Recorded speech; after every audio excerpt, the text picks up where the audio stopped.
Day number 18 is just about over, and honestly, I'm blessed to be on this day because it's been some rock and roughy days where I could have relapsed, but as Colossians chapter 3, verse 5 says, we got to put sin to death.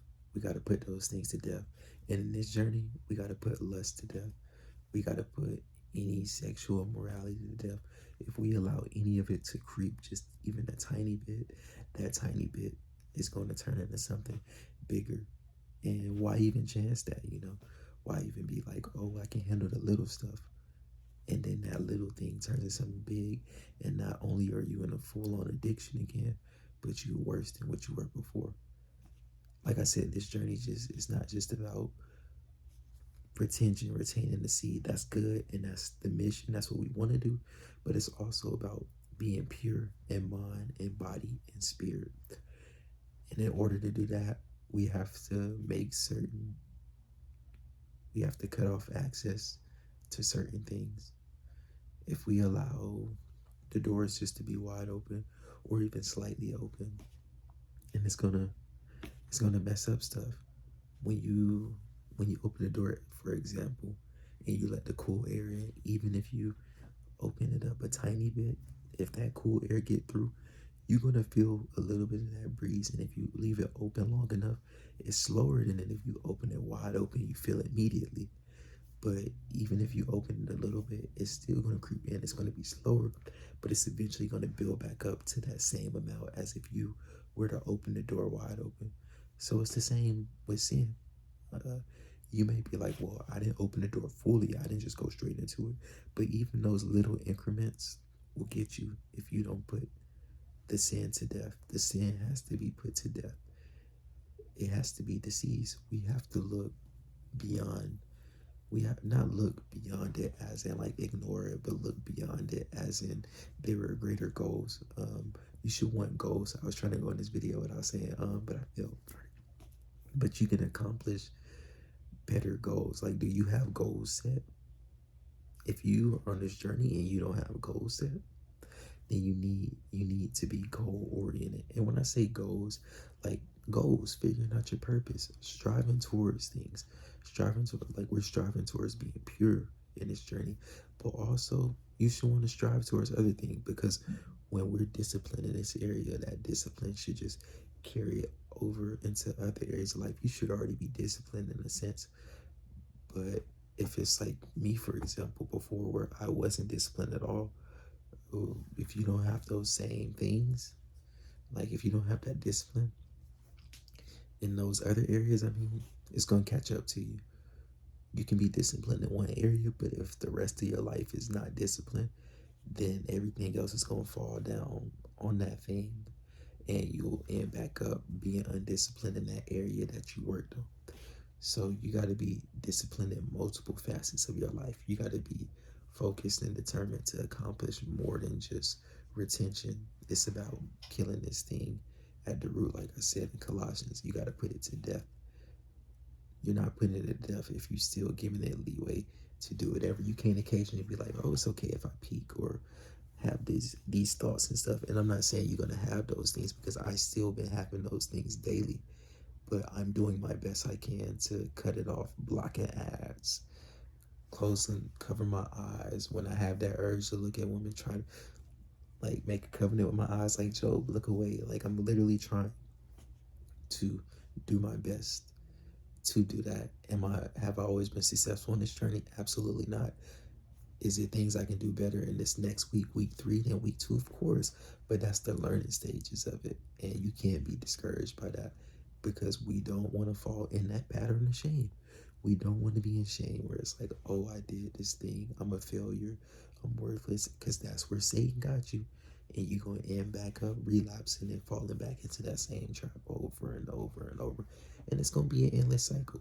It was an endless cycle for me for 10 plus years. And I'm thankful to be taking the steps to escape. I'm not going to say I'm free because, any moment you can fall, but through the power of God, He's helping me overcome it. And I getting to taste what freedom feel like.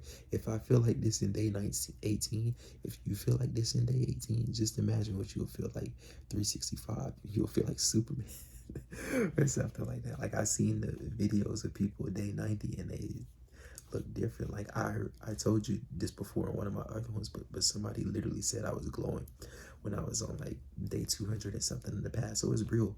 It's real. It will resemble those fruits. Will resemble all that stuff. Will resemble. You just gotta believe. You gotta have faith. Prevailing with faith. That's the whole purpose of the channel. If you have no faith, you will not accomplish anything on this journey.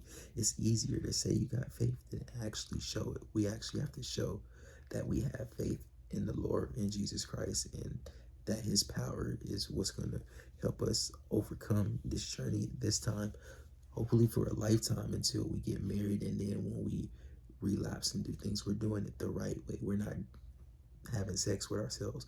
We're not out sleeping with other people. We're not out lusting over people who's not our spouse, or on the internet at people who don't even value themselves. For those people who don't value themselves, we have to show them value, because in God's eyes, there is value in them. They don't realize that and they sold it away.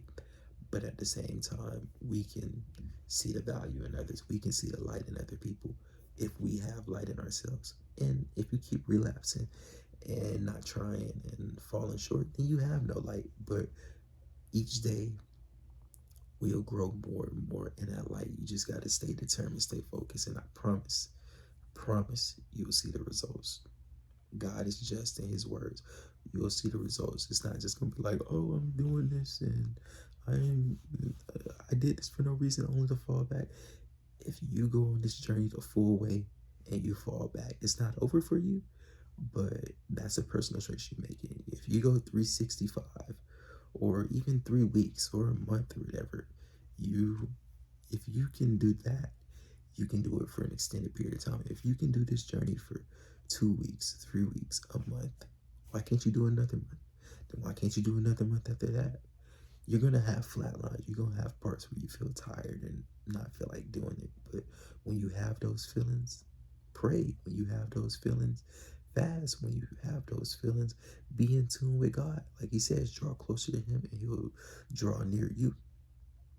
But if you're not doing that, then you can't expect any changes. If you're not implying new areas in your life for fun, like discipline areas that you enjoy, then of course you're going to stick to the same habits you enjoyed before.